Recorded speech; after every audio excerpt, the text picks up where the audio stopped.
মাননীয় প্রধানমন্ত্রী তার স্ত্রীর মাথার উপরে ছাতা ধরেছেন। একজন স্বামী যদি তার স্ত্রীর মাথায় ছাতা ধরেন, সেটাই তো স্বাভাবিক। এটা নিয়ে যে ধরনের মন্তব্যের বন্যা আমরা দেখলাম সোশ্যাল মিডিয়াতে, আমরা কোথায় পৌঁছাচ্ছি? তার একাডেমিক ক্যারিয়ারে কখনো উনি দ্বিতীয় স্থান অধিকার করেননি। প্রধানমন্ত্রীর কন্যা স্বয়ং ফুটবল খেলছে, তার কিন্তু খেলার একটা অভিজ্ঞতা আছে, খুব রপ্ত। আজকে বাংলাদেশের ঘরে ঘরে আর্জেন্টাইন পতাকা, ব্রাজিলিয়ান পতাকা। কোথায় আর্জেন্টিনা? আমরা কি কেউ গেছি? ব্রাজিলের কয়টা লোককে আমরা চিনি? আমার বাবা শাহজাহান সিরাজ মুক্তিযুদ্ধের মুখ্য সংগঠক ছিলেন, বাংলাদেশের স্বাধীনতার ইশতেহার পাঠ করেছেন, বিশাল অঙ্কের টাকা। এটা 1 কোটি 2 কোটি 50 কোটি না, 100 কোটি ছাড়িয়ে লেকের মধ্যে আমি খাটও পেয়েছি, কমোড পেয়েছি, বস্তা ভরা টাইলস পেয়েছি। জামাত এমন একটা দল, একটি মেয়েকেও তারা কিন্তু নমিনেশন দেয়নি। বাংলাদেশের মহিলারা যদি জামাত ইসলামীকে ভোট দিয়েও থাকে, তাদের ভেবে দেখার সময় হয়েছে। একজন নারীকেও তারা মঞ্চে স্থান দেয়নি। আজকে যে এত কোটা সংস্কার আন্দোলন হলো, কোটা সংস্কার কি হয়েছে? আগামী সময়গুলিতে বাংলাদেশের নারীরা আর এভাবে ভোট দিবে বলে অন্তত আমার মনে হয় না। সুপ্রিয় দর্শক, আপনাদেরকে স্বাগত জানাচ্ছি বাংলা ভিশন পডকাস্টের এক নতুন পর্বে। আজ আমার অতিথি হচ্ছেন এমন একজন মানুষ, তার অনেক পরিচয়, কি বলবো, তিনি একজন বিখ্যাত বাবার কন্যা, তারপরে তিনি একজন সিনিয়র আইনজীবী, তারপরে মহিলা ক্রীড়া সংস্থার অ্যাডহক কমিটির বর্তমান চেয়ারপারসন, এবং একসময় গুলশান সোসাইটির সেক্রেটারির দায়িত্ব উনি পালন করেছেন। তিনি হচ্ছেন ব্যারিস্টার সারওয়াত সিরাজ। ব্যারিস্টার সারওয়াত সিরাজ, আপনাকে স্বাগত জানাচ্ছি। ধন্যবাদ আপনাকে আজকে বাংলা ভিশনের এই পডকাস্টে উপস্থিত হতে পেরে। আপনাকে ধন্যবাদ জানাচ্ছি এবং দর্শকদেরও। আচ্ছা, আমি পিছন থেকে শুরু করতে চাই। আপনার বাবা শাহজাহান সিরাজ দেশের মানে মুক্তিযুদ্ধের অন্যতম সংগঠক, এবং তিনি বাংলাদেশের অন্যতম রাজনীতিবিদদের একজন, তিনি সাবেক মন্ত্রী ছিলেন। তো তার কন্যা ছাড়াও আরো কয়েকটা পরিচয় আমরা বললাম, কোন পরিচয়টা আপনার কাছে প্রিয়? আপনি যে কথাটা বলেছেন সেটাই তো আমার সবচেয়ে গর্বের একটা জায়গা। আমার বাবা শাহজাহান সিরাজ বাংলাদেশের মুক্তিযুদ্ধের একজন মুখ্য সংগঠক ছিলেন। তার জহুরুল হক হলের যে রুম, সেই রুমেই কিন্তু স্বাধীন বাংলাদেশের প্রথম পতাকা 1970 সালের 6 জুন রাতে রচিত হয়েছিল। বাংলাদেশের স্বাধীনতার ইশতেহার পাঠ করেছেন এবং এই দেশটি সৃষ্টির সাথে গভীরভাবে তার সংযোগ। 5 বার জাতীয় সংসদ সদস্য নির্বাচিত হয়েছেন এবং 2 বার সফলভাবে মন্ত্রীর দায়িত্ব পালন করেছেন। দেশপ্রেমিক ছিলেন, জননেতা ছিলেন। তার মেয়ে হিসাবে আমার যে পরিচয়, একজন মুক্তিযোদ্ধার সন্তান হিসাবে, একজন দেশপ্রেমিক রাজনীতিবিদের সন্তান হিসাবে, জনঘনিষ্ঠ একজন মানুষের সন্তান হিসাবে, এটা আমার কাছে আমার সবচেয়ে বড় পরিচয়। তো আপনিও তো বাবার পথ ধরে রাজনীতির সাথে আছেন, মানে আপনি আসলে তৃণমূলের মানুষের সাথে আপনার যোগাযোগ আছে?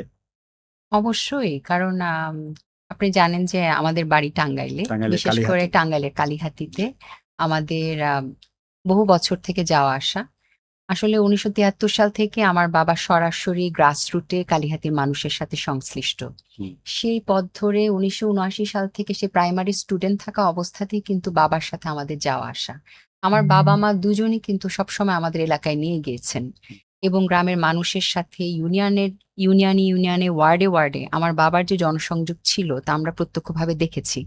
তিনি টি স্টলে বসে মানুষের সাথে কথা বলতেন, চা খেতেন, টিভি দেখতেন। একজন হকারের সাথে, একজন ভ্যানওয়ালার সাথে, একজন শিক্ষকের সাথে, একজন ইমামের সাথে, সকলের সাথে তার সুসম্পর্ক ছিল এবং আমরা সেই ধারাটি বজায় রাখার চেষ্টা করেছি। আমার বাবার প্রতিষ্ঠিত বিভিন্ন প্রতিষ্ঠান আছে এবং তার স্মৃতিতে ঘেরা যে সমস্ত এলাকা আছে, সেখানে যাওয়া আসা করা, সেই সংযোগটা বজায় রাখার চেষ্টা করি। সেই বড় সংযোগ বজায় রেখেছেন, কিন্তু বাবার যে আদর্শ, সেটা আপনি কতটা অনুসরণ করতে পারছেন? আপনি বললেন যে সে দেশপ্রেমিক মানুষ ছিলেন, জনঘনিষ্ঠ মানুষ ছিলেন। জি, আসলে উনার মতো যে মানুষ, সে মানুষগুলো কিন্তু আজকে ধীরে ধীরে বাংলাদেশ থেকে হারিয়ে যাচ্ছে।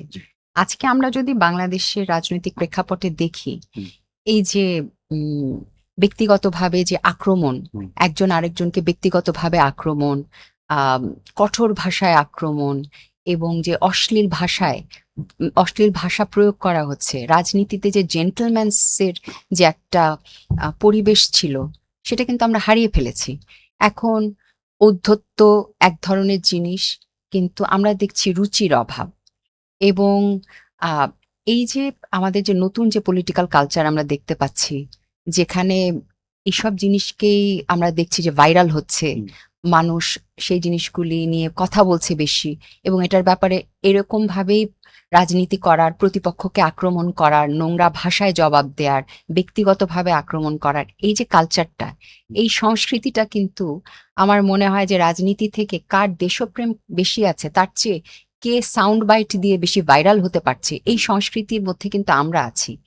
কাজে আমার বাবা অথবা তার যে সহকর্মীরা, তাদের মধ্যে যে আমরা যে হৃদ্যতা দেখেছি, তারা সংসদে সংসদে তারা বিতর্ক করেছেন, রাজনীতির মাঠে তারা একে অপরের সাথে ব্যালট পেপারে প্রতিপক্ষ হিসেবে অবতীর্ণ হয়েছেন, কিন্তু তাদের মধ্যে কিন্তু এক ধরনের সৌহার্দ্য এবং এক ধরনের সুসম্পর্ক আমি বলবো ছিল। এটা ব্যক্তিগত পর্যায়ের ছিল না, এখন যে পার্সোনাল ভেনম হুম।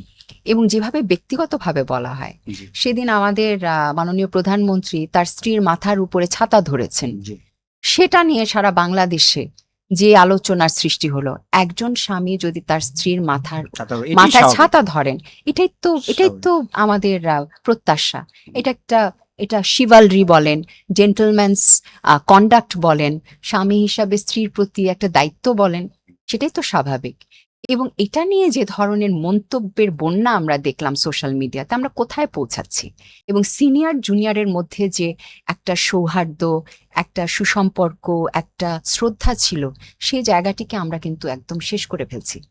না, আর এই যে আজকে যে তারেক রহমান, জি, তার পিছনে তো ওনার স্ত্রীরও বিরাট অবদান আছে। আজকে যেই জায়গায় উনি এসেছেন, ওনারও তো অনেক ত্যাগ আছে। অবশ্যই, সেই ত্যাগের স্বীকৃতিও তো বটে। অবশ্যই।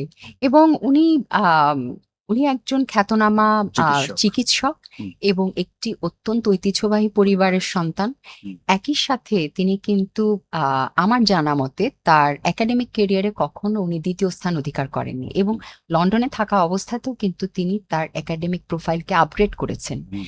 এবং উনি নিজেই কিন্তু একটি ইনস্টিটিউশন। কাজেই তার ব্যাপারে এখন সম্মান করার মতোই ক্যারেক্টার। অবশ্যই, অবশ্যই। আচ্ছা, তো আপনি প্রধানমন্ত্রীর প্রসঙ্গ আনলেন, আপনিও বিএনপির রাজনীতির সাথে সম্পৃক্ত আছেন আপনার বাবার পথ ধরেই। তো প্রধানমন্ত্রী তারেক রহমান নানা আশার কথা বলছেন, উনি মানুষের সাথে মিশে যাওয়ার চেষ্টা করছেন, জনগণের জন্য কাজ করার চেষ্টা করছেন, কিন্তু আপনাদের দলের লোকরা কি ওনার সেই রাজনৈতিক চেতনা বা রাজনৈতিক কালচারটাকে ধারণ করতে পারছেন বলে আপনার মনে হয়? দেখেন, রাজনৈতিক কালচার এমন একটা জিনিস যেটা কিন্তু রাতারাতি হয় না। জি। আমরা কিন্তু এমন একটা দীর্ঘ একটা সময় পার হয়ে এসেছি, সেখানে কিন্তু কালচারটা টুইস্টেড হয়ে গেছে। জি। সেখান থেকে ফেরত আসতেও একটা একটা ট্রেন যখন প্রথম স্টেশন থেকে ছাড়ে, হুম। সেটা কিন্তু চট করে জোরে যায় না, জি। তার কিন্তু Speed কিছুটা হতে স্পিড সময় লাগে। উঠতে সময় লাগে। ঠিক একইভাবে একটা প্লেন যখন টেক অফ করে, হুম। সেটা কিন্তু চট করে মাঝ আকাশে উঠে যায় না। তা আমাদের এখন ওই সময়টা দিতে হবে, যখন নতুন সংস্কৃতির সাথে হুম। আমাদের আহ, সকলে আর কি ঠিক ওইভাবে অ্যালাইন্ড হবে, ওই ভ্যালুর সাথে অ্যালাইন্ড হওয়ার জন্য তাদের কিন্তু সময় লাগবে। হুম। এবং সেই সময়টা তো আমাদের দিতে হবে, যাতে পুরো জিনিসটা তারা আত্মস্থ করতে পারে। এবং এই যে নতুন কালচার, হুম। এই যে বিনয়ের কালচার, হুম। ট্রাফিক জ্যামে আটকে থাকার কালচার, হুম। বিরাট গাড়ি বহন না নিয়ে চলার কালচার, স্ত্রীর মাথায় ছাতা ধরার, হুম। নিজের ব্যাগটা নিজের টেনে নেওয়ার, হুম। এবং মুরব্বী সে যেই পর্যায়েরই হোক না কেন তার জন্য টেবিল ছেড়ে দেওয়ার, চেয়ার ছেড়ে দেওয়ার, হুম। এবং আম, সকলের প্রতি একটা সম্মান এবং বিনয়ের জায়গা থেকে কথা বলা, এবং দোষ স্বীকার করতে পিছপা না হওয়া, হুম। এই যে এটার সাথে তো আমরা আসলে অভ্যস্ত না। হুম। আমরা দেখেছি অহংকার, ঔদ্ধত্য, আমরা দেখেছি ক্ষমতার গরম। কাজে আমরা তো এই ব্যাপারটাতে অভ্যস্ত না। হুম। এটা একটু সময় তো লাগবেই। যাই হোক, আপনি আশাবাদী মনে হচ্ছে। জি, আচ্ছা। অবশ্যই। আচ্ছা, আমরা একটু প্রসঙ্গ পরিবর্তন করি। আপনার বাবার পরিচয়, রাজনীতির পরিচয়ের বাইরে আপনার একটা বড় পরিচয়, আপনি সিনিয়র আইনজীবী, সুপ্রিম কোর্ট এবং আপিল বিভাগে আপনি সিনিয়র অ্যাডভোকেট হিসেবে কাজ করছেন। তো আপনি আইন পেশায় কিভাবে আসলেন আসলে? আইন পেশায় আসলাম, এখানেও একটা পারিবারিক বিষয় আছে। হুম। আমার দাদা মরহুম আব্দুল গনি বিএবিএল, উনি ব্রিটিশ আমলের একজন স্বনামধন্য আইনজীবী ছিলেন। এবং আমার নানাও একজন আইনজীবী ছিলেন, আমার নানার বাবাও একজন আইনজীবী ছিলেন। বাহ! আমার বাবা জনাব শাহজাহান সিরাজ ঢাকা বিশ্ববিদ্যালয়ের আইন বিভাগের ছাত্র ছিলেন। যদিও তিনি তার Practice করেন। ডিগ্রিটা কমপ্লিট করতে করতে পারেননি। পারেননি। এটা মুক্তিযুদ্ধ পূর্ববর্তী সময়টাতে তিনি ওই বিভাগের সাথে ছিলেন।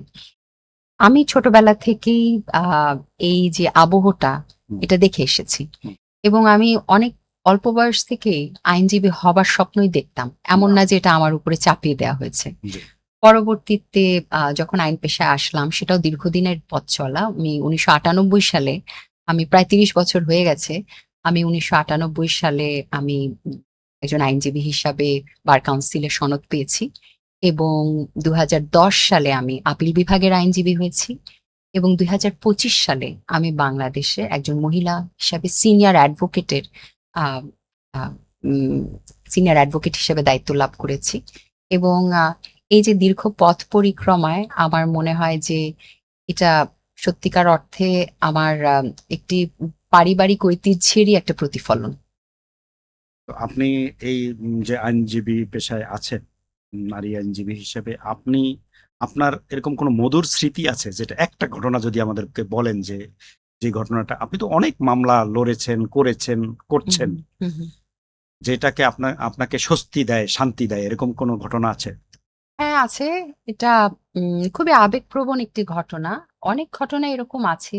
বিশেষ করে যখন মিথ্যা মামলায় কেউ দীর্ঘদিনের কারাবরণের পরে হুম, যখন তারা মুক্তি পায় এবং এই আসামিদের আমি ১ম বারের মতো দেখি হুম, আ কোর্টে না। পরবর্তীতে তারা যখন দেখা করতে আসে, তাদের যে পরিবারের আকুতি বছরের পর বছর দেখি, পরে যখন তারা মুক্তি পায় সে যে আনন্দ।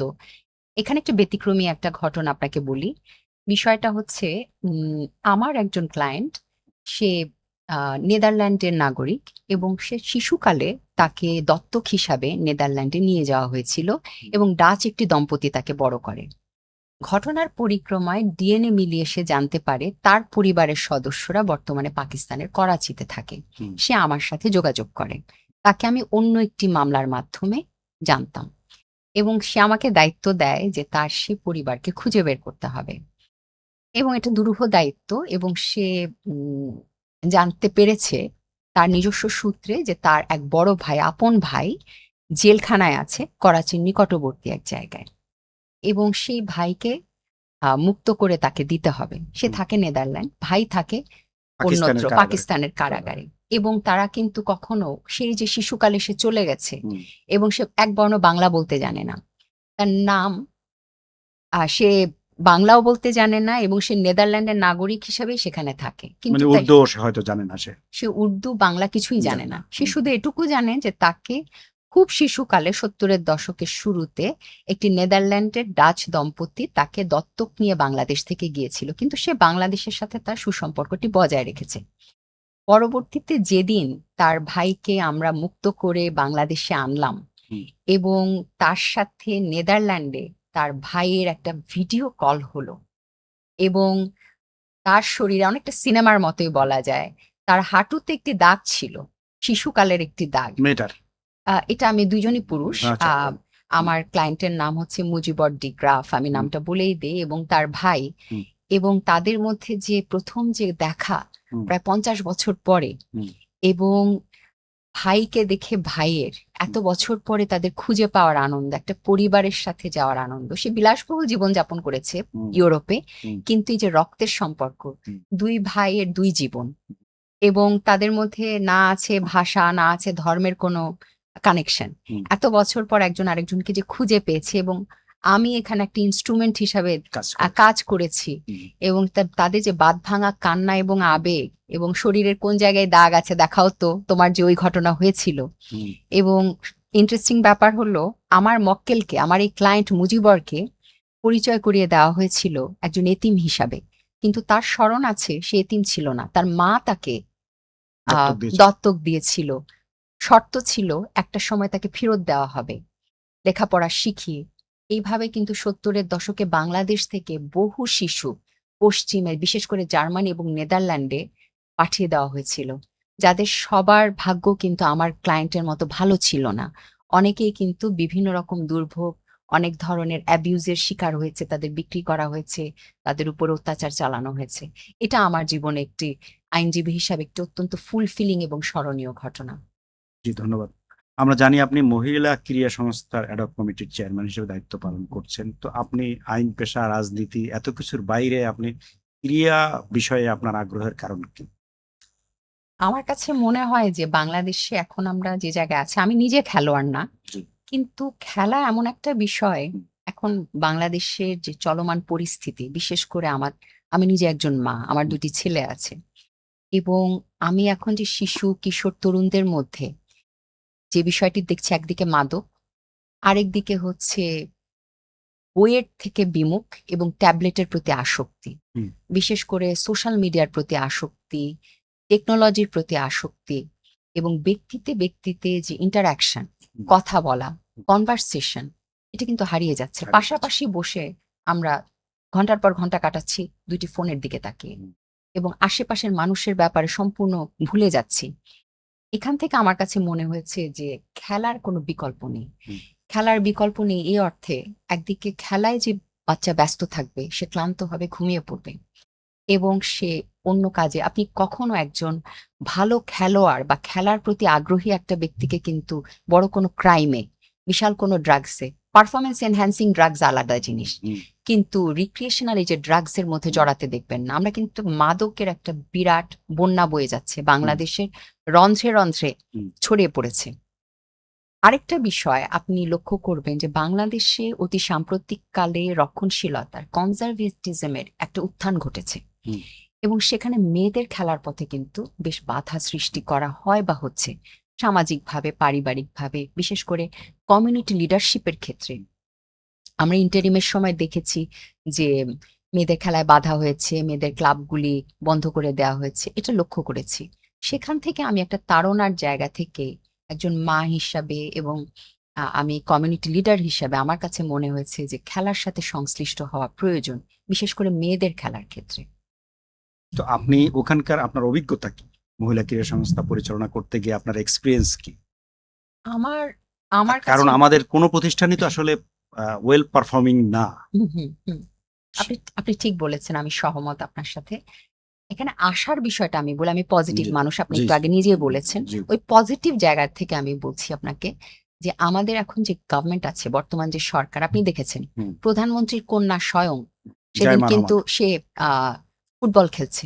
সে নিজে খেলতো, খেলার বিকেএসপিতে গিয়ে। বিকেএসপিতে যে খেলছে সে, এবং এটা কিন্তু একটা খুব পজিটিভ একটা সিগন্যাল দিচ্ছে মেয়েদের খেলার ক্ষেত্রে, আমাদের মহিলা ক্রীড়া সংস্থার ক্ষেত্রে। হুম। আমাদের ছোট শহরের যে মেয়েটি খেলতে চায় হুম। কিন্তু খেলার সাহস পায় না, তার ফুটবল নেই, খেলার মাঠ নেই, তাকে বারবার বাধা দেওয়া হয়, তোমার মাঠে যাওয়ার দরকার নেই, তুমি লুডো খেলো, তোমার মাঠে যাওয়ার দরকার নয়, তোমার গায়ের রং পুড়ে যাবে, তোমাকে ছেলেরা উত্ত্যক্ত করবে, তুমি ইনডোরে থাকো। এই মেয়েটি যখন দেখবে যে এরকম একজন ইনফ্লুয়েন্সার বা এরকম লিডারশিপের জায়গা থেকে একজন নিজে ফুটবল খেলছে, সেটা কিন্তু একটা পজিটিভ ভাইব দেয়। হুম। আপনি ঠিকই বলেছেন যে আমাদের ফাংশনিং না, সেক্ষেত্রে আমি মনে করি যে মেয়েদের প্রতিনিধিত্ব বাড়ানোর ক্ষেত্রে আমাদের অনেক কিছু করার আছে। আপনি লক্ষ্য করবেন আমরা বারবার কিন্তু ফুটবল এবং ক্রিকেটের কথা শুনি মেয়েদের। হুম। আরো অনেক খেলা আছে। জি। সরকার কিন্তু ৮ টি খেলাকে আমাদের স্কুল পর্যায়ে এখন কম্পালসরি করতে যাচ্ছে। ৮ টি খেলা। এর মধ্যে সাঁতারও আছে, দাবাও আছে। কিন্তু এই খেলাগুলি যদি স্কুল পর্যায়ে আমরা পারফর্মিং রাখতে চাই, তাহলে কিন্তু মেয়েদের সম্পৃক্ততার কোনো বিকল্প নেই। বিকল্প নেই। এবং সম্প্রতি যে নতুন করে স্পোর্টস শুরু করা হয়েছে, ওখানে প্রায় 30% হচ্ছে মেয়ে, হুম। যারা এখানে নাম লিখিয়েছে। অর্থাৎ মেয়েদের মধ্যে গ্রাসরুটে এই আগ্রহ আছে। আগ্রহ আছে। হুম। কিন্তু তাদের একটা আউটলেট দিতে হবে। একটা মেয়ে যখন খেলতে চায়, সে সুযোগটা দিতে জানে হবে। না যে কোথায় যেতে হবে। হুম। তার যদি প্রতিভা থাকে, সে প্রতিভা নিয়ে সে কার কাছে যাবে, কোথায় রিপোর্ট করবে। হুম। কোনো আমি কিন্তু তাকে নির্দেশনা দিতে পারছি না। জি। আমাদের উদ্দেশ্য হচ্ছে বাংলাদেশের কোনো মেয়ে যদি খেলতে চায়, সে জানবে তার কোথায় যেতে হবে, কোথায় তার ইনস্ট্রুমেন্ট আছে, কোথায় খেলার মাঠ আছে, কে তাকে সুযোগ দিতে পারে। তার এই প্রতিভাটাকে লালন করার জন্য, তাকে পরবর্তী স্টেপে নেওয়ার জন্য। এই কাজটা করাই হচ্ছে আমাদের দায়িত্ব। আপনি শুনলে আমার খারাপ লাগে যে আজকে ফুটবলে মেয়েরা ভালো করছে, জি। মেয়েরা ক্রিকেটে ভালো করছে, মেয়েরা কাবাডিতে ভালো করছে, উশুতে ভালো করছে। কিন্তু আপনি জানলে অবাক হবেন, আমরা যখন একটা মেয়ের টিম যদি আমি বাইরে পাঠাতে চাই, ধরুন ভলিবল, হুম। হ্যান্ডবল বা এরকম একটা কিছু আমি যদি একটা টিম করে মেয়েদের পাঠাতে চাই, এখানে কিন্তু আমরা স্পন্সর পাই না। আচ্ছা, মেয়েদের টিমে স্পন্সর পাওয়া কিন্তু খুব কঠিন, কঠিন। আহ, কয়েকটি জায়গা ছাড়া। আর আরেকটা ব্যাপার হলো যে ফেডারেশনগুলিতে আমরা মেয়েদের যে প্রতিনিধিত্ব চাই, সেই প্রতিনিধিত্ব বাড়ানোর ক্ষেত্রে কিন্তু কিছু প্রাতিষ্ঠানিক প্রতিবন্ধকতা আছে। এ ব্যাপারেও আমাদের অনেক কাজ করার আছে। আর খেলার ব্যাপারে মেয়েদের আগ্রহী করার জন্য তো মেয়েরা আগ্রহী হলে হবে না, স্টেক হোল্ডার আছে। স্টেক হোল্ডার কারা? তার পরিবারের সদস্যরা, সিদ্ধান্ত যারা গ্রহণ করছেন, তার এনাবলার আমরা যাদেরকে বলি। ওই মেয়েটার একটা এনাবলার লাগে। তার স্কুলের টিচার হতে পারে, তার বাবা মা হতে পারে, বড় ভাই হতে পারে, তার মসজিদের ইমাম হতে পারে, মুয়াজ্জিন হতে পারে, তাদের এলাকার একজন প্রভাবশালী রাজনৈতিক নেতা হতে পারে। এরা হচ্ছে এনাবলার একটা মেয়ের। একটা মেয়ে কিন্তু চাইলেই চট করে যে মাঠে দাঁড়িয়ে যেতে পারে না। আচ্ছা, আপনি জাইমা রহমানের প্রসঙ্গ এনেছিলেন। আপনি ব্যক্তিগতভাবে বেশ কাছ থেকে তাকে দেখেছেন, তো আপনি কেমন দেখেছেন তার মধ্যে যে স্পোর্টসম্যানশিপটা কেমন আছে? আমি আমি বলবো, আমি আবারও খুব আশাবাদিতার জায়গা থেকে বলছি হুম। যে তার কিন্তু খেলার একটা অভিজ্ঞতা আছে। আচ্ছা, হ্যাঁ। এবং আমি তাকে খুব কাছ থেকে সেদিন বিকেএসপিতে খেলতে দেখেছি এবং খুব রপ্ত। তার খেলার যে অভিজ্ঞতা আছে, খেলার যে হিস্ট্রি আছে, আম, তার যে ন্যাচারাল এবিলিটি আছে, আর সেটা কিন্তু একদম একদম ক্লিয়ার। হুম। আর সবচেয়ে বড় কথা হলো খেলার ব্যাপারে তার কমিটমেন্ট আছে। মেয়েদের খেলার ব্যাপারে শি ইজ ভেরি কমিটেড। এবং আমরা সেদিন বিকেএসপিতে দেখেছি যে ক্যাডেটদের সাথে বসে সে কিভাবে উম, আহ, সে কিভাবে তাদের সাথে মিশে গেছে, তাদের সমস্যার কথা, ট্রেনার এবং কোচদের প্রবলেমের কথা, তারপর আমাদের বিভিন্ন ট্রেনিং ফ্যাসিলিটিসের অভাব, বিদেশের কন্ডিশনে খেলতে না পারার আম, যে আকুতি, এটা খুলে বলেছে মেয়েরা তাকে। এবং সময় নিয়ে ধৈর্য দিয়ে সে শুনেছে।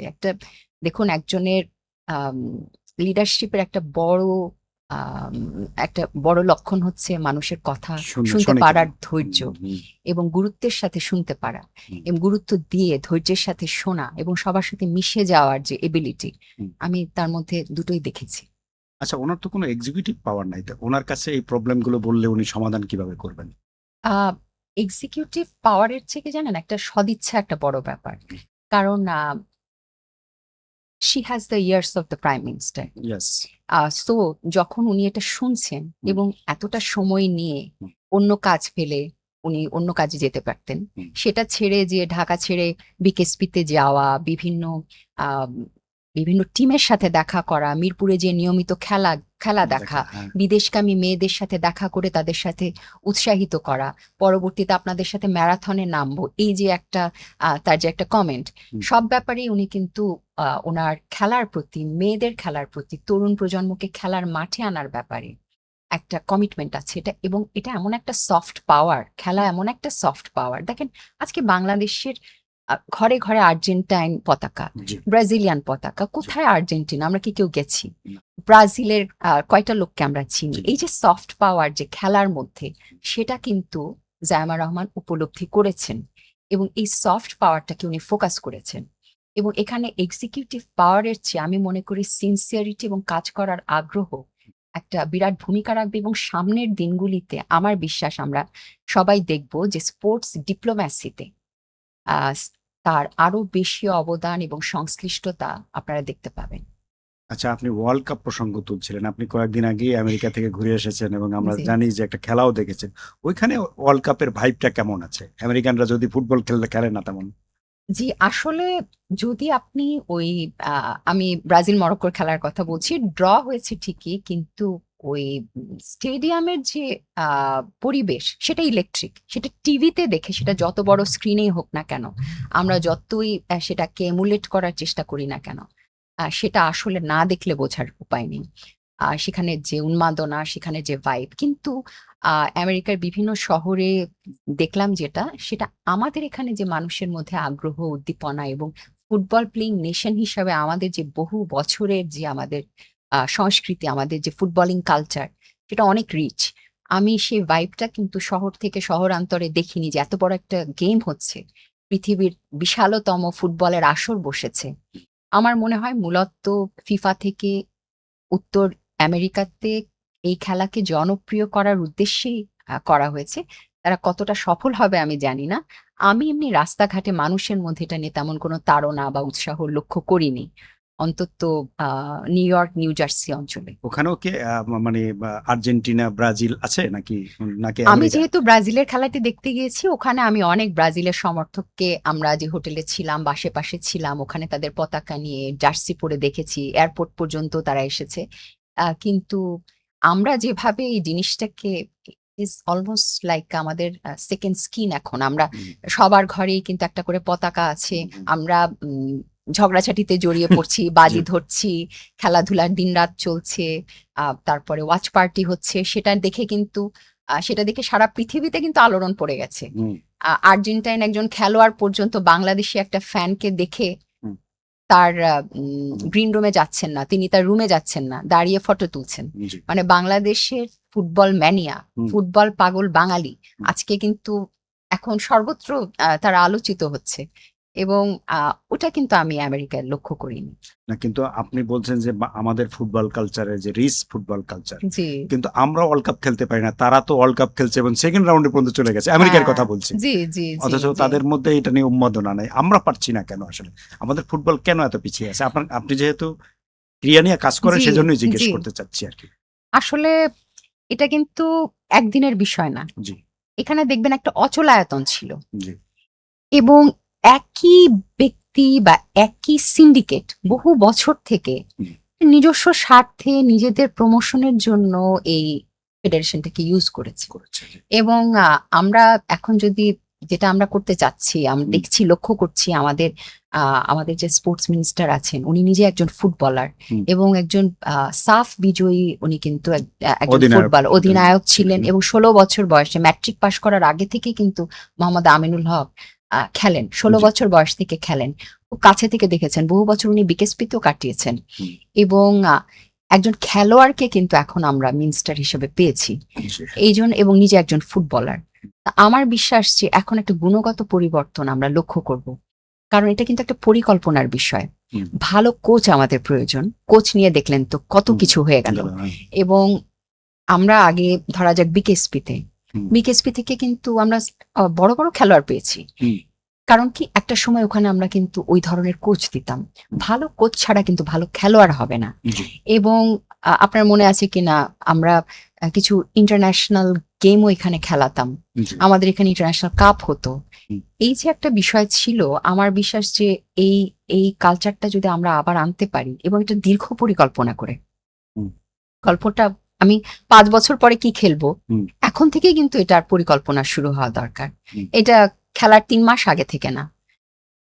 আচ্ছা, আপনি যখন জাতীয় মহিলা ক্রীড়া সংস্থার দায়িত্ব নেওয়ার পরে হুম, হুম, কিছু অভিযোগ করেছিলেন, একটা প্রেস সংবাদ সম্মেলনও করেছিলেন, হুম, হুম। অন্তর্বর্তী সরকারের বিরুদ্ধে আপনাদের টাকা নিয়ে যাওয়ার অভিযোগ করেছিলেন। ওইটা কি আপনি ফেরত পেয়েছেন নাকি এখন ওই অবস্থায় আছে? আচ্ছা, বিষয়টা আমি আপনাকে বলি। হুম, এটা তো সাম্প্রতিক একটা ঘটনা। জি, ঘটনাটা হয়েছে এরকম যে আমাদের একটা ২০ কোটি টাকার ফান্ড ছিল জি, মহিলাদের খেলার জি, জন্য, জি, এবং এখান থেকে আমরা যে আয় করি সেটা দিয়ে আমাদের যে রিকারিং কস্ট, আমাদের বিভিন্ন প্রশিক্ষণ কর্মসূচি এবং আমাদের বিভিন্ন যে প্রতিযোগিতা হয়, প্রশিক্ষণ হয়, এগুলো আমরা চালাই। এই টাকাটি অন্তর্বর্তী সরকারের সময়ে এই টাকাটি মাদার অ্যাকাউন্টে ফেরত নেওয়া হয়। হুম, অন্তর্বর্তী সরকার কিন্তু এটা অন্য কোনো ফান্ডে পাঠায়নি, হুম, অথবা অন্য কোনো এনজিও কে দিয়ে দেয়নি, অথবা কোনো জায়গায় খরচও করেনি। এটা হুম। করেছে কি তারা, প্রধান উপদেষ্টার যে ফান্ড। ত্রাণ ও উন্নয়ন তহবিলে এটা মার্চ করে দিয়েছে। সমস্যাটা কোথায় জানেন? আমার কাছে ওই এফটিআর এর ইনস্ট্রুমেন্ট মহিলা ক্রীড়া সংস্থার ধানমন্ডি অফিসের লকারে আছে। আমার কাছে লকারের মধ্যে এফটিআর, আর ওনারা টাকাটা নিয়ে গেলেন কার স্বাক্ষরে, কাকে বলে? আমি তো বেনিফিশিয়ারি, আমার তো জানার অধিকার ছিল। এবং বেনিফিশিয়ারিকে না জানিয়ে এবং ওই ইনস্ট্রুমেন্ট না ভাঙিয়ে কি উপায়ে, কি পদ্ধতিতে, পুরো জিনিসটার মধ্যে কিন্তু ট্রান্সপারেন্সির একটা অভাব আছে। এবং যেখানে বেনিফিশিয়ারি নিজে জানেন না এতগুলো টাকার একটা কি, এটা যদি হতো কোনো, আহ আমরা যদি একটা এমন কোনো বেনিফিশিয়ারি হতাম, যারা জনঘনিষ্ঠ না, দেশের মানুষ, বিশেষ করে নারী সমাজ, যেখানে আমাদের সংবিধানে আমরা বলছি হুম। যে আমরা নারী হিসাবে আমাদের একটু বিশেষ কিছু অধিকার পাও না, হুম। সেখানে নারী ক্রীড়া এমন একটি জায়গা, সেখানকার ফান্ডটা নিয়ে যাওয়া আমার কাছে মনে হয়েছে যে এটা এটা খুব অযৌক্তিক, খুব অমানবিক। এবং আমরা তো বিষয়টা সকলের নজরে এনেছি, সরকারের সর্বোচ্চ পর্যায়ে থেকে বিষয়টা জানেন, এবং আমার বিশ্বাস যে আমরা এই ফান্ডটা ফেরত পাবো ইনশাল্লাহ। আচ্ছা, এখনো পাননি? না, পাইনি। আচ্ছা আচ্ছা, একটু প্রসঙ্গ পরিবর্তন করে, আমরা জানি যে আপনি গুলশান সোসাইটির সেক্রেটারি হিসেবে কাজ করেছেন, এখন আপনার আমাদের দুলাভাই তিনি সভাপতির দায়িত্ব পালন করছেন। তো গুলশান আমাদের সবচেয়ে অভিজাত এলাকা, কিন্তু সেখানেও তো নানা সমস্যা, এই মানে মশার উপদ্রব, জলাবদ্ধতা, নানা কিছু সমস্যা আছে, নিরাপত্তাজনিত সমস্যা আছে, এগুলো আসলে দূর করা যাচ্ছে না কেন? আসলে আমরা তো কেউ বিচ্ছিন্ন কোনো দ্বীপে বাস করি বাস না করি নাবিল না। ভাই। আসলে বিষয়টা হচ্ছে কি যে মানে একটা সাগরের সমস্ত পানি যেমন নোনা, হুম। সেখান থেকে যদি এক বিন্দু পানিও আপনি নিয়ে আসেন সেটাও কিন্তু নোনা, হ্যাঁ। বুঝেছেন? তো ঠিক সেভাবে মানে আমাদের সমস্ত দেশের যে অবস্থা, গুলশানকে আপনি সেটার একটা ক্রোমোজোম ধরতে পারেন। আমাদের সমাজে যে সমস্যা, হুম। আমাদের পরিবেশগত, আমাদের অবকাঠামোগত, অথবা আমাদের হিউম্যান রিসোর্সে যে সমস্যাগুলি দেখবেন, গুলশানেও কিন্তু তার প্রতিফলন আছে। কারণ অভিজাত হলেই ওখানে, আমি নিজে মধ্যবিত্ত পরিবারের সন্তান, বিয়ের পরেই গুলশানে আমার বসবাস গত 25 বছর থেকে। সো আমি এমন না যে আমি গুলশানে বর্ন অ্যান্ড ব্রেড কোনো সে ধরনের কোনো পরিবারের। তবে এখানে যে সমস্যাগুলো বাংলাদেশের যে কোনো অঞ্চলের নাগরিক সমস্যারই একটি প্রতিফলন এখানে দেখতে পাবেন। সেটা জলাবদ্ধতা বলেন, ট্রাফিক জ্যাম বলেন, মাদক বলেন, অথবা অথবা মশার মশার উপদ্রবের উপদ্রব কথা মনে হয় অন্য বলেন। এলাকার চেয়ে একটু বেশি ওখানে। না, এখন কিন্তু এটা কমে গেছে। হুম। মশার উপদ্রবের ক্ষেত্রে আপনি আমাদের সিটি কর্পোরেশনগুলিতে কিন্তু বিশাল অঙ্কের টাকা, এটা 1 কোটি 2 কোটি 50 কোটি না, 100 কোটি ছাড়িয়ে, 100 কোটি ছাড়িয়ে, আমি যেহেতু এক্সাক্ট অ্যামাউন্টটা বলতে পারছি না, তাই আমি মন্তব্য থেকে বিরত থাকছি। আপনারা সার্চ দিলেই পাবেন।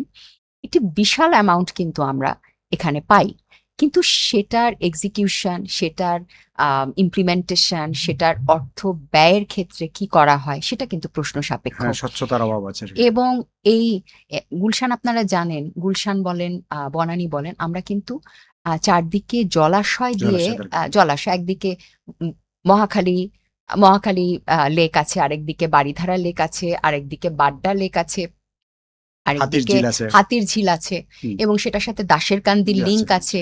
নিকেতনেও আপনি একটা লেক পাবেন। সো আমরা কিন্তু চারদিকে জলাশয় পরিবেষ্টিত, এবং এখানেই কিন্তু বিভিন্ন ধরনের মশার উপদ্রব। আপনি জানলে অবাক হবেন যে এক দেশের কথা বলে সেই দামে অন্য দেশের এটা প্রোডাক্ট এনে দেওয়া হয়েছে, এবং লার্ভা মারার জন্য যে পরিমাণ জিনিস যেই সময় দেওয়ার কথা, সূর্যের তাপ খুব উত্তপ্ত হওয়ার আগে লার্ভাসাইড দিতে হবে, এবং লার্ভাসাইড অত্যন্ত দামি একটি ওষুধ। কারণ আপনি তো, মশার জীবনচক্র তো খুব সামান্য, এটা তো ডিমে আঘাত করতে হবে।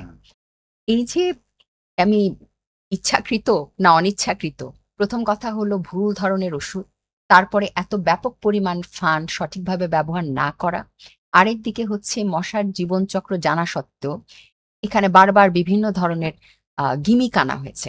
মাছ নিয়ে আসা হয়েছে, গাপ্পা মাছ, সেই মাছ এই ডিম খাবে, কোথায় গেল সে মাছ? তারপরে আনা হয়েছে যে অতি মূল্যের লার্ভাসাইড যেখানে সেখানে আমরা দেখেছি কি পরিমাণ মানুষ ডেঙ্গুতে মারা গেছে। আমরা রোড শো দেখেছি, কিন্তু একই সাথে ওই রোড শো নিউজ যে নিউজ পেপারে এসেছে সেখানেই মৃত্যুর মিছিল। সো এখন যেটা হয়েছে, এটা আসলে আমি বলবো যে আমাদের জন্য, গুলশানবাসীর জন্য, কিন্তু অন্য লোকেরা বলতে পারে আপনারা গুলশানে পাচ্ছেন, আমরা পাচ্ছি না কেন? গুলশানে এখন মাননীয় প্রধানমন্ত্রী বসবাস করেন, সেই জন্য একটা সুবিধা আমরা পাচ্ছি। এবং এখানে কিন্তু এখন মশার উপদ্রব নেই বললেই চলে। আপনার কাছে যে খবরটা এসেছে সেটা হয়তো আরো আগে। এখন কিন্তু গুলশান, আমি বলবো যে আমি ঢাকা মহানগরীর অন্য জায়গায়, যে কোনো জায়গার চেয়ে গুলশানে মশার উপদ্রব কম। সেটা মাননীয় প্রধানমন্ত্রী আমাদের নেইবার হওয়ার কারণেই হয়তো আমরা এই সুবিধাটা পেয়েছি। আমরা কিছুদিন আগে দেখেছি গুলশান সোসাইটির সঙ্গে মাননীয় প্রধানমন্ত্রী মিটিংও করেছেন, সভা করেছেন। জি জি জি। সভা করেছেন মূলত এই লেকগুলির যে দুর্দশা। হুম, আমাদের লেকগুলি নিয়ে আমি নিজেও বিভিন্ন সময় আইনজীবী হিসাবে বাংলাদেশ সুপ্রিম কোর্টে আমি পিআইএল করেছি, হুম, পাবলিক ইন্টারেস্ট লিটিগেশন করেছি ওয়াকওয়ে করার ব্যাপারে। কারণ ওয়াকওয়ে হলে আমি ওই লেকটাকে রক্ষা করতে পারি। লেকের বেদখল, লেক দখল, লেকের মধ্যে অবৈধ স্থাপনা তৈরি, লেকের মধ্যে যে কোনো সময় যে কোনো জিনিস ডাম্পিং, এই যে একটা কালচার আমাদের, এই কালচার। আমি গুলশান সোসাইটির সেক্রেটারি ছিলাম যখন, হুম, আমি খাটও পেয়েছি, হুম। আমি ফেলে দেওয়া কমোড পেয়েছি, বস্তা ভরা টাইলস পেয়েছি। লেকের মধ্যে আমরা এমন কিছু নাই যে আমরা এটাকে ডাস্টবিন হিসাবে ব্যবহার করেছি। সবচেয়ে দুঃখের ব্যাপার হলো যে আমাদের এখানে বিভিন্ন বাড়ির পয়ঃবর্জ্য সরাসরি লেগে লেকে পড়ছে। ফেলা হচ্ছে। এবং এখানে আমরা যে দুর্গন্ধ, আপনি কচুরিপানা পরিষ্কার করতে পারবেন, হুম, কিন্তু পানির কোয়ালিটি, আপনি ফিটকিরি দেন, আপনি ব্লিচিং পাউডার দেন, আপনি উপর থেকে ময়লা গাছ সরিয়ে ফেলেন, কিন্তু পানির কোয়ালিটি তো আপনি ঠিক করতে পারবেন না যতক্ষণ না বাসাবাড়ির পয়ঃবর্জ্য, বিশেষ করে বাড়িধারা অঞ্চলে কোনো বাড়িতে সেন্ট্রালাইজড কোনো আম, পয়ঃবর্জ্য নিষ্কাশনের ব্যবস্থা নেই।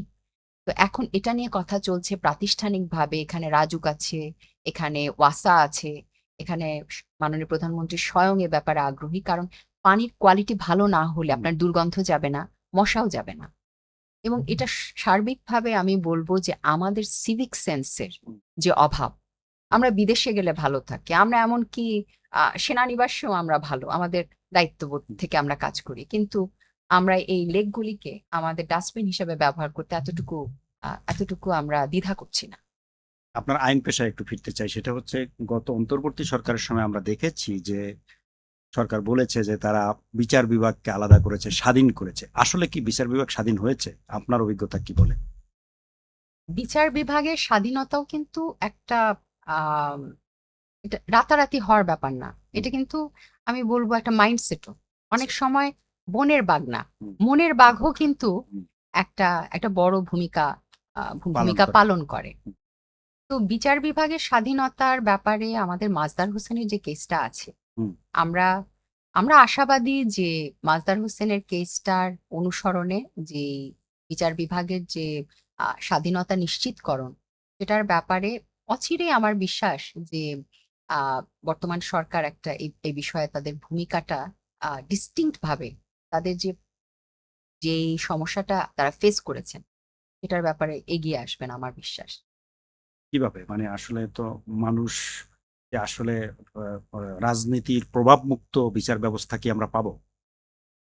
এটা এটা বলা মুশকিল কেন এই জন্যই, হুম, দেখেন প্রত্যেক আমাদের যে যারা আর কি বিচারক আসেন, হুম, তারা তো মঙ্গল গ্রহ থেকে না আসেন না। আসলে না। তারা কিন্তু এই সমাজেরই মানুষ, হুম, এবং কোনো না কোনো রাজনৈতিক দল অথবা রাজনৈতিক দলের নিয়ন্ত্রণে পরিচালিত সরকারের মাধ্যমেই তারা কিন্তু নিয়োগপ্রাপ্ত হন। হুম, এবং এই যে নিয়োগ প্রক্রিয়া, সেখানে কিন্তু তাদের একটা লয়ালটি থাকেই। আপনি যে যে গভর্নমেন্টের সময়ে বা যেই সময়টাতে আপনি নিয়োগপ্রাপ্ত হচ্ছেন, স্বাভাবিকভাবে সেই লয়ালটিটা সেখানে কাজ করে। হুম। এবং তারই প্রতিফলন কিন্তু বিভিন্ন সময় আমরা দেখেছি। এটা অবশ্যই কাম্য না। এবং এ- আমি মনে করি এটার ক্ষেত্রে একমাত্র উত্তরণের উপায় হচ্ছে যে আমাদের বিচারক নিয়োগের প্রক্রিয়াকে আরো স্বচ্ছতর করা, এবং সেখানে কোয়ালিটির উপরে জোর দিয়ে, অভিজ্ঞতার উপরে জোর, এই ধরনের লোকদেরকে বেছে নেয়া যারা আসলে বিচারক হতে আগ্রহী না। হুম। যারা বিচারক হতে বেশি আগ্রহী তাদের না, বরং যারা বিচারক হতে আগ্রহী না, আমার মনে হয় যে তাদেরকেই বরং বিচার বিভাগে টেনে আনা উচিত। শেষ করার আগে আপনাকে একটা বিষয় জিজ্ঞেস করতে চাই, সেটার সাথে রাজনীতির একটু সম্পৃক্ততা আছে। সেটা হচ্ছে গত নির্বাচনে বলা হচ্ছে যে নারীরা বেশি সংখ্যায় জামাতকে ভোট দিয়েছে, এটা বলা হয়, দাবি করা হয়। বিএনপির পক্ষ থেকেও বলা হয়, জামাতও সেরকম একটা বাইট দেওয়ার চেষ্টা করেছে। হুম। আপনার কাছে কি মনে হয় কেন নারীরা জামাতের প্রতি অনুরক্ত হলো বা বিএনপি থেকে একটু দূরে সরে গেল? এটা কারণটা কি মনে হয়? আপনার অভিজ্ঞতা কি বলে? আসলে আপনি আহ, আমি নিজে কিন্তু এই বিষয়টি শুনিনি, হুম। যে বা এরকম কোনো মানে জামাতের টার্গেট ছিল নারী নারী না না, ভোটাররা। তা সেটা তো বাড়ি সেটা বাড়ি তো গিয়ে তারা ছিলই। তারা হ্যাঁ হ্যাঁ ক্যাম্পেইন করেছে, হ্যাঁ। ধর্মের কথা বলেছে, বেহেশত পাওয়া যাবে, এরকম নানা রকম কথা বলেছে, আমরা শুনেছি। ব্যাপারটা হচ্ছে যে দেখেন, জামাত ইসলামীর নিজস্ব একটা পলিটিক্স আছে, হুম, এবং তারা একটা লং টার্ম প্ল্যান করেই তারা আগায়, এবং তারা একটা রেজিমেন্টেড দল। হুম, এবং ইন্টারেস্টিং ব্যাপার হচ্ছে আপনি যেই থিওরিটি দিচ্ছেন, আমি আসলে এটা জানি না যে তথ্য উপাত্তের মাধ্যমে এটা আসলে প্রমাণিত হয়েছে কিনা। আমাদের হয়তো কিছুদিন অপেক্ষা করতে হবে। বিভিন্ন জায়গা থেকে কিন্তু রিসার্চাররা অথবা বিভিন্ন এনজিওর পক্ষ থেকে ঠিক ডেমোগ্রাফিটা বোঝা যাবে যে হুম, কিভাবে কোথায় ভোট পড়েছে। হুম, আমাদের একটা বিষয় ঠিক যে বিএনপি বিশেষ করে দেশনেত্রী বেগম খালেদা জিয়ার সময় হুম, থেকে হুম, মেয়েদের যে একটা ভোট ব্যাংক বিএনপির ছিল, ছিল। বিশেষ করে মেয়েদের জন্য বিভিন্ন ধরনের প্রোগ্রাম উনি নিয়েছিলেন, সেটার একটা প্রতিফলন কিন্তু মেয়েদের ভোটে ছিল। জি। আমার কাছে এটা প্যারাডক্স এই কারণে, দেখেন জামাত এমন একটা দল, তারা কিন্তু একটি মেয়েকেও তারা তারা কিন্তু নমিনেশন নমিনেশন দেয় দেয়নি। নাই, হ্যাঁ, বিএনপিও মাত্র 3.5% দিয়েছে। আমরা 10 জন নারী ক্যান্ডিডেট পেয়েছি 300 জনের মধ্যে। আমাদের আসলে ভোটার হচ্ছে যেখানে 6 কোটির উপরে, 300 সিটে 3.7 বা 3.5% ভোটিং আমরা ক্যান্ডিডেট পেয়েছি। হুম, কিন্তু জামাত সেখানে কিন্তু তাদের একজনও দেয় অবস্থান নাই, হলো জিরো। জিরো। তারা কিন্তু একজন ক্যান্ডিডেটও দেয়নি। হুম, অর্থাৎ মেয়েদের ব্যাপারে আপনি কয়েকদিন আগে একজন আমাদের সম্ভবত তার নাম নুরুন নাহার, হুম, বেগম নুরুন নাহার এমপি, তার একটা ভাষণ আমি শুনছিলাম।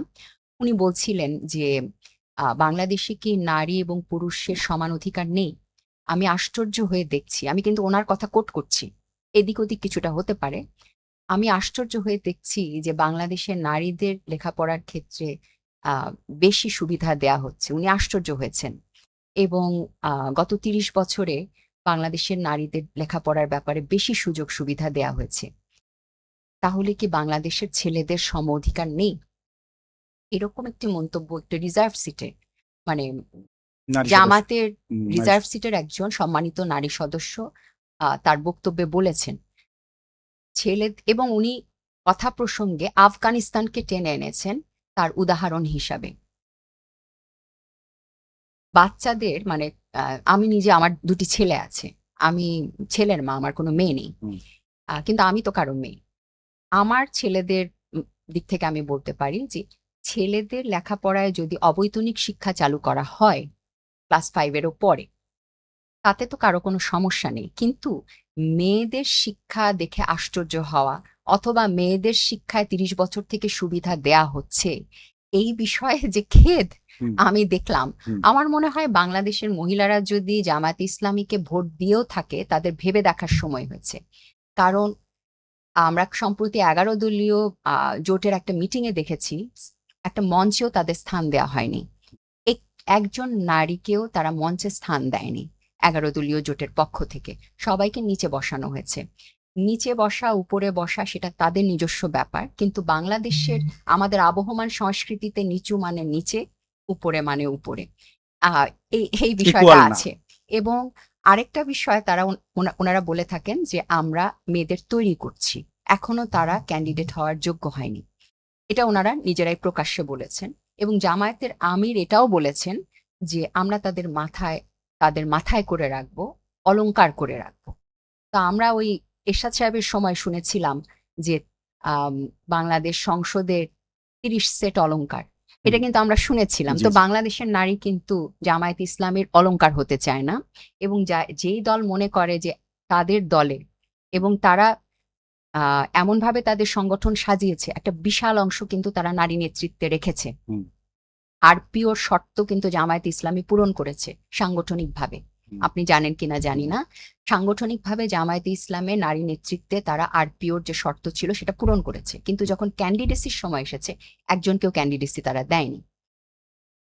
আমি আ আমার ধারণা যে এই যে আবহমান একটা তাদের যে সংস্কৃতিটা, হুম, এটা আমার মনে হয় যে আমার ধারণা যে বাংলাদেশের যে নারী ভোটাররা আছে, তারা কিন্তু এটা এভাবে খতিয়ে দেখবে।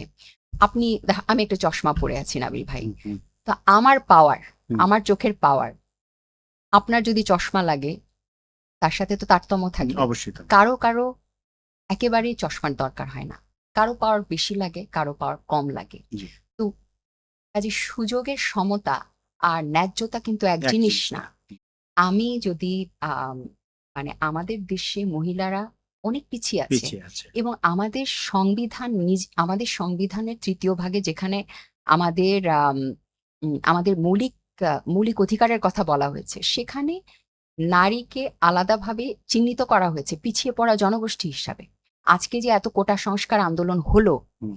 আসলে হ্যাঁ, কোটা সংস্কার কি হয়েছে? না। 97 যেটা নিয়ে এত বড় গণ অভ্যুত্থান হলো, হুম। যে বৈষম্য বিরোধী আন্দোলন হলো, তার তো ভিতরে ছিল কোটা। হুম। আজকে নারীর কোটা তুলে দেওয়া হয়েছে এবং জামায়াত ইসলামের এমপি আজকে প্রকাশ্যে বলছেন উনি আশ্চর্য হয়েছেন গত 30 বছর থেকে নারীদের সুযোগ সুবিধা দেখে।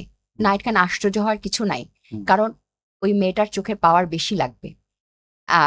কাজেই আমাদের কিন্তু ওইভাবে বুঝতে হবে, সাম্যতা হচ্ছে আমি সবাইকে এক জিনিস দিলাম। হুম।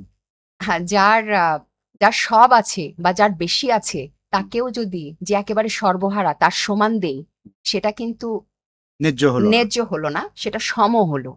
তো মেয়েদের সমান দিলে হবে না, মেয়েদের ন্যায্যটা দেয়া দরকার। এই জন্য তাদের একটু বিশেষ সুবিধা প্রয়োজন, এবং এই সুবিধা দেখে যেই দলের নারীদের খারাপ লাগে তাদেরকে আগামী আগামী সময়গুলিতে বাংলাদেশের নারীরা আর এভাবে ভোট দিবে বলে অন্তত আমার মনে হয় না। আচ্ছা, শেষ করার আগে আমি জানতে চাই আপনার পরিবার সম্পর্কে। আপনার 2 ছেলে আছে, ওনারা কি করেন? আমার 2 ছেলে, দুজনই একজন বিশ্ববিদ্যালয় ছাড়িয়ে এখন কর্মক্ষেত্রে প্রবেশ করতে যাচ্ছে, মাস্টার্সের ছাত্র। আমেরিকার কর্নেল বিশ্ববিদ্যালয় থেকে পাশ করে এখন কেমব্রিজে মাস্টার্স করবে, পাশাপাশি কিছু কাজ করছে। আর আমার ছোট ছেলে, সেও ইউনিভার্সিটি ফাইনাল ইয়ারের ছাত্র। একজন কর্নেল ইউনিভার্সিটি থেকে এখন কেমব্রিজে যাচ্ছে, আর একজন ইউনিভার্সিটি অফ ক্যালিফোর্নিয়া বার্কলিতে পড়ছে। শেষ প্রসঙ্গ, আপনার যদি আমাদের দর্শকদের উদ্দেশ্যে কিছু বলার থাকে, আমি আর কোনো প্রশ্ন করতে চাই না, তারপর শেষ করব। আমি সবাইকে বলবো যে আম, আসেন আমরা নিজেদের বাইরে কিছু ভাবি, নিজেদের যে পারিবারিক এবং ব্যক্তিগত গণ্ডির বাইরে আর 5টি মানুষ নিয়ে, যারা হয়তো আমাদের মতো সুযোগ সুবিধা পান না, তাদের নিয়ে কিছু ভাবি, তাদের জন্য কিছু করি, সবাইকে নিয়ে বাঁচি, এটুকুই বলা। জি, ধন্যবাদ। সুপ্রিয় দর্শক, আপনাদেরকেও ধন্যবাদ জানিয়ে আজকের মতো শেষ করতে চাচ্ছি। মিস্টার সারওয়াত সিরাজ যেমন বলছিলেন, আমরা সাধারণ মানুষকে নিয়ে ভাবি, তাদের জন্য কিছু করি। এটা যদি আমরা করতে পারি, সবাই যদি চেষ্টা করি যার জায়গা থেকে, তাহলে একটা সুন্দর দেশ, সুন্দর সমাজ আমরা পেতে পারি। এই প্রত্যাশায় আজকের মতো শেষ করছি। শীঘ্রই আবার আপনাদের সঙ্গে দেখা হবে। সে পর্যন্ত সবাই ভালো থাকবেন এবং বাংলা ভিশনের সঙ্গেই থাকবেন আশা করি।